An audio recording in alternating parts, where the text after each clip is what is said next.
Welcome to the Givology Impact Series podcast, in which we share the experiences and inspirations of social entrepreneurs and change makers around the world.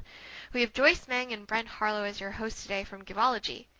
We are delighted to have Moritz Piatti from the Independent Evaluation Group of the World Bank join us today. Moritz is an experienced economist working at the nexus of public finance and human development. After a degree in development economics at Oxford, he moved to Zanzibar, Tanzania, where he worked on the health budget, implementing public financial management reforms in the health sector. From there, he moved to the World Bank's Independent Evaluation Group, working on large evaluations in both the health and governance sectors.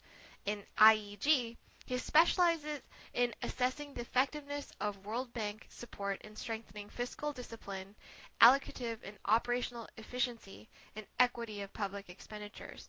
Moritz is currently a senior economist working on an evaluation of the World Bank's corporate goal of shared prosperity. Once again, thank you so much, Moritz, for joining us.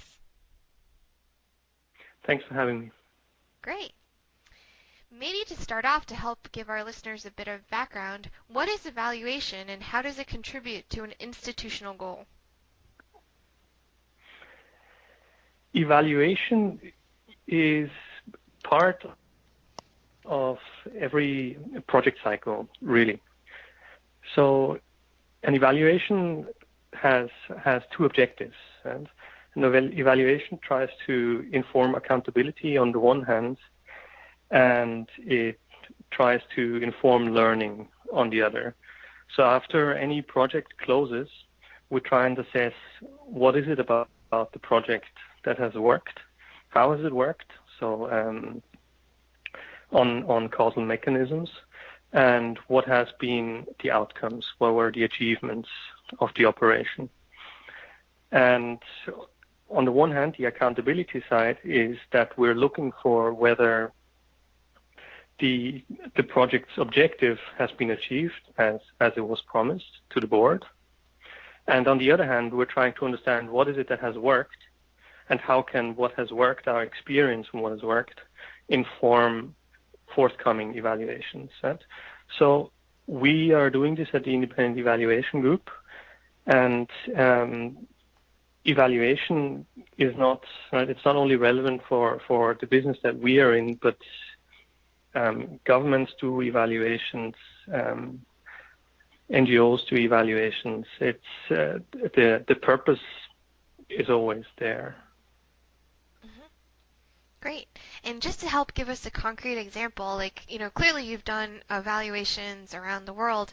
Maybe you can talk a little bit about some specific instances so that we can get a better sense of what it looks like in the field. So, you could look at a health operation, for example, right? So, there are two types of evaluations you could work on. You can work on a micro-evaluation, which is an evaluation of a specific project, right, of one specific engagement. Or you could look at the macro-evaluations, where you look at the engagement of the institution as a whole, right? So, looking at one specific project, one could take a health project, for example, where one tries to reduce the maternal mortality, right? And there are a number of inputs that may be needed for reducing maternal mortality. You can have institutional strengthening. You may wish to build facilities. You may wish to equip facilities with better with supplies and drugs, for example. So these are all parts of the theory of change. And you could look at what is it in this theory of change that has worked, right? And has this plausibly fed into improved outcomes, right? And in the absence of being able to do rigorous impact evaluation, one can look at all of these various aspects and then see to what extent the intervention has actually impacted outcomes. And there are a number of health evaluations where I've worked on where these type of interventions were actually done. And it's quite interesting to see the wide variety of project success. Right? Yeah, actually. So we have.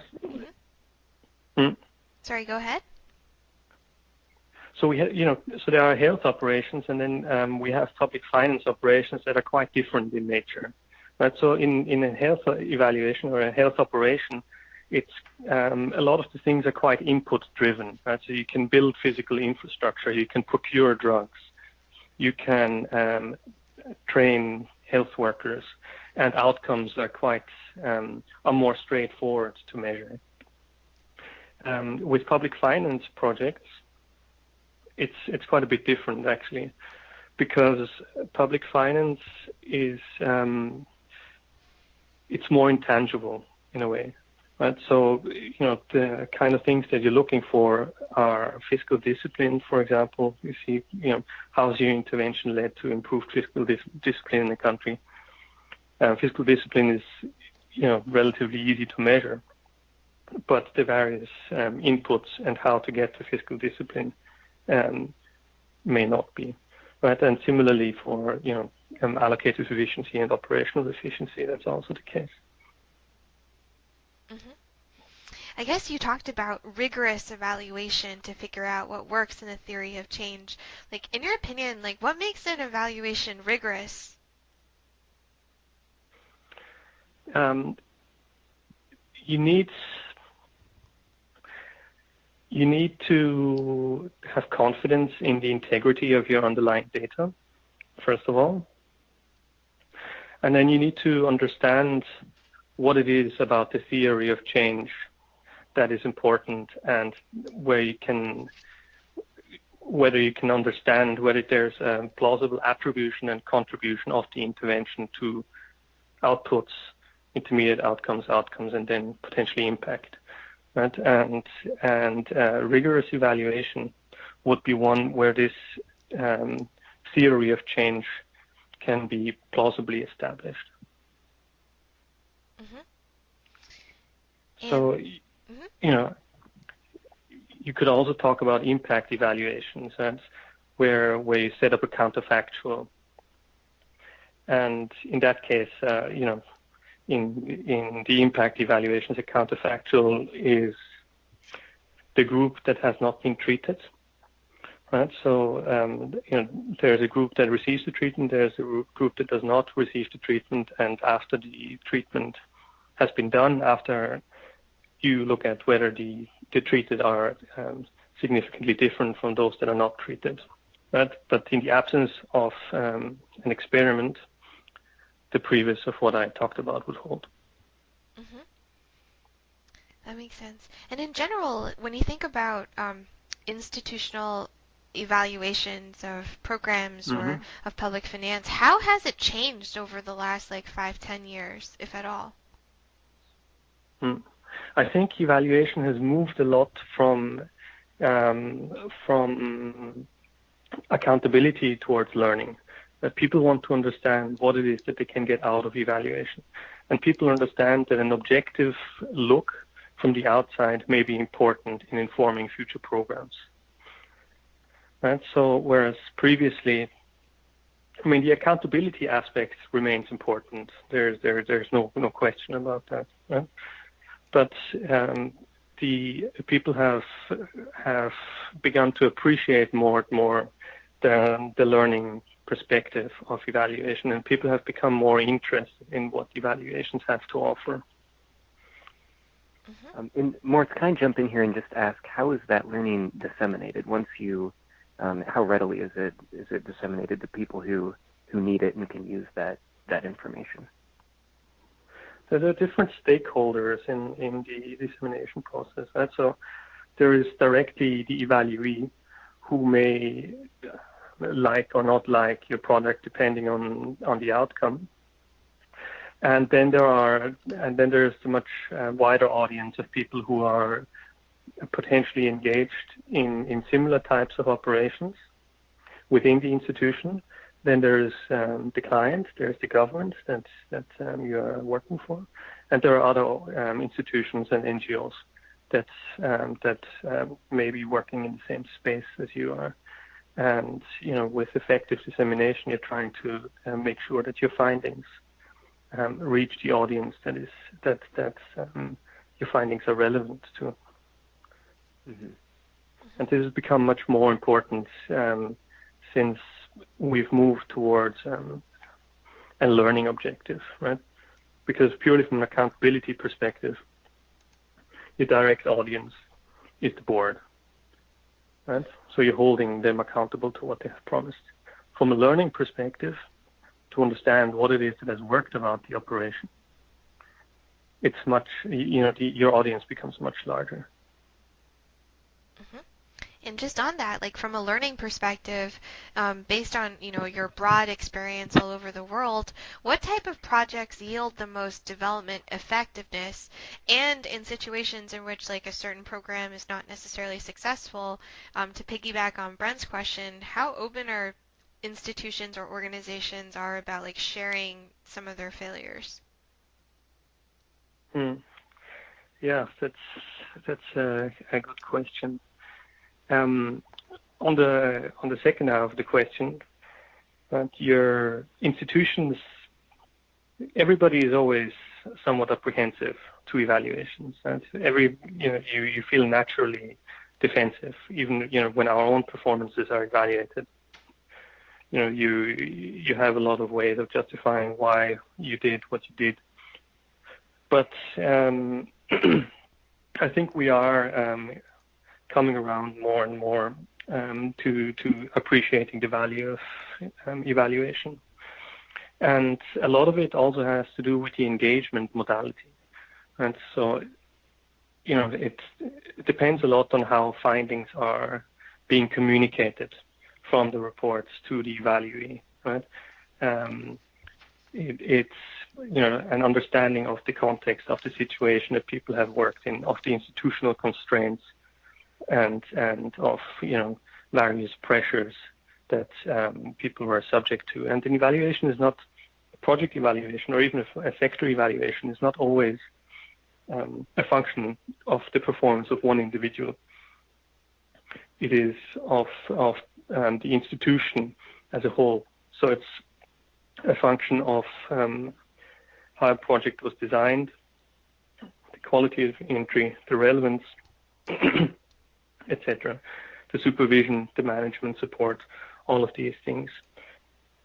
So it's important that one removes him or herself a little bit from the engagement to try and understand what it is that has actually worked about this. And if this can be communicated adequately, I think that people can be actually quite open to this. On the first half of the question, what types of projects tend to be most effective? It's a difficult question, right? Because effectiveness is,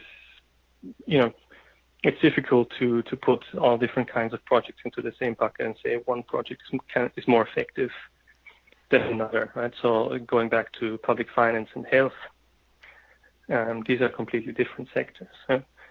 So arguably, you could say, you can measure the health outcomes directly and say, we have saved X number of lives. And governance, on the other hand, is much more potentially difficult to measure.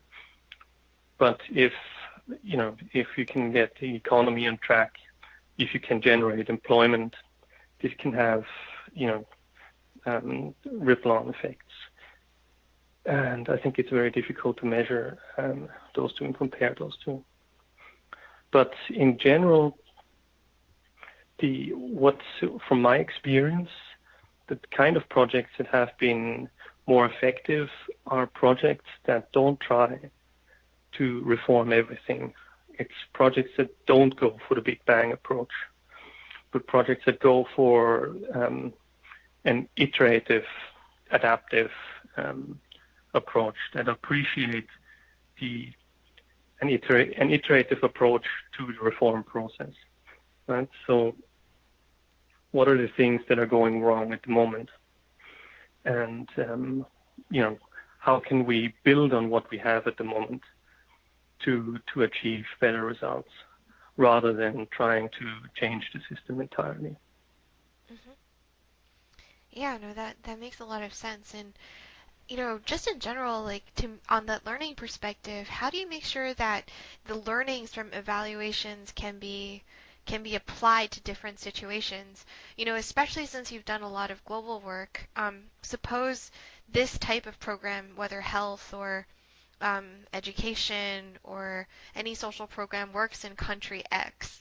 How do you use the learnings from that to decide whether it could work or not in another country? Can you just help us understand, how applicable are the learnings across countries, across cultures, across opportunity sets? Yeah, it's a very good question, right? And sometimes learning may not be adequate and applicable and generalizable across all contexts. Right? Knowledge is very context specific, and if you're not doing quantitative analysis with a large N that goes for the causal effect, with qualitative work it can go for causal mechanisms, right, to understand what it is that has led from one intervention to a specific output and intermediate outcomes. And what really helps is to look at different contexts and try to understand where has a similar intervention yielded a similar type of lesson, right? And then you can say, look, this has worked in country A, B, and C. It is quite likely that if you have a similar context, that this lesson may apply to you. Right? So it's important in these type of situations not to generalize and say this is a lesson that applies to everybody, but instead to say the practitioner should judiciously reflect on where this lesson comes from, and then take an informed decision or take a calculated risk. Right? Say, I know this lesson exists, but I think it does not apply to me. I think this is really what can make a difference. It's bringing knowledge and information and lessons to people. Mm-hmm. And I wonder how many, so how long have these evaluations been being done? And so what is like the knowledge that you're drawing from when you're trying to figure out whether a particular intervention could work in a new context? So we only do evaluations. So we don't engage in the design process of new operations, because that would potentially constitute a conflict of interest. Oh, okay. But we do evaluate all operations, and from that there's a large pool of knowledge and lessons, right, across a large set of countries, and that constitutes our portfolio. And so we have a large number of projects that have closed from which we can draw lessons, and then the challenge is to develop synthesis products, right, where you look at lessons across operations and projects, and you can write a report and say, look, here are the top 5 lessons that maybe, that are relevant and that have been relevant in these type of countries, and that type of information would then be quite relevant to practitioners. Okay. Yeah, and maybe just talking a little about the governance work that you've done, just based on your experience and learnings, how do you design a public finance system that can be effective and have effective service delivery and reduce leakage in the system, even when that country overall perhaps scores badly on the Transparency International Index?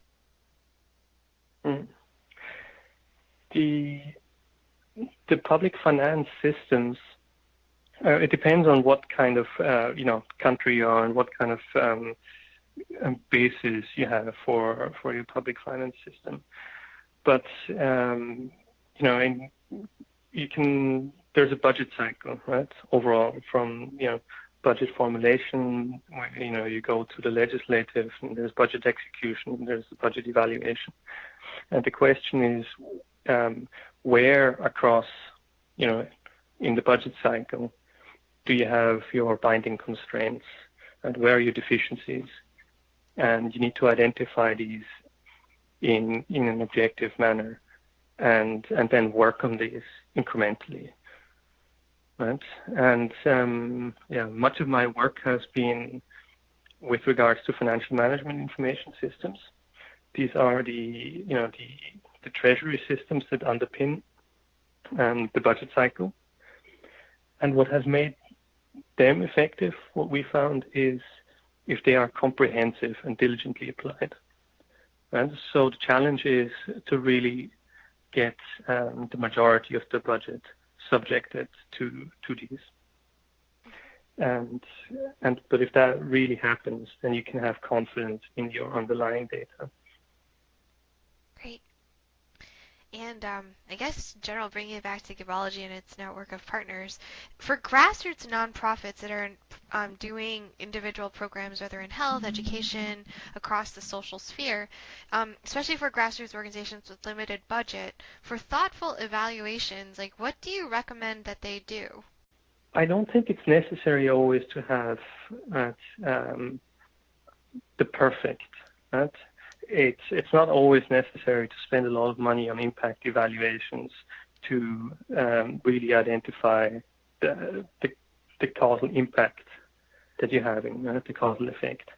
I think if you can really and credibly establish a theory of change, of what it is that you're doing, clearly articulate your outputs and your outcomes, right? And document these along the way, have a clearly established baseline, set targets, have the targets that are clearly measurable and realistic and ambitious enough, and monitor those and be transparent about what it is that you've achieved. Then I think an evaluation could be done on a relatively small budget and be very powerful, actually. Great. Brent, any other questions?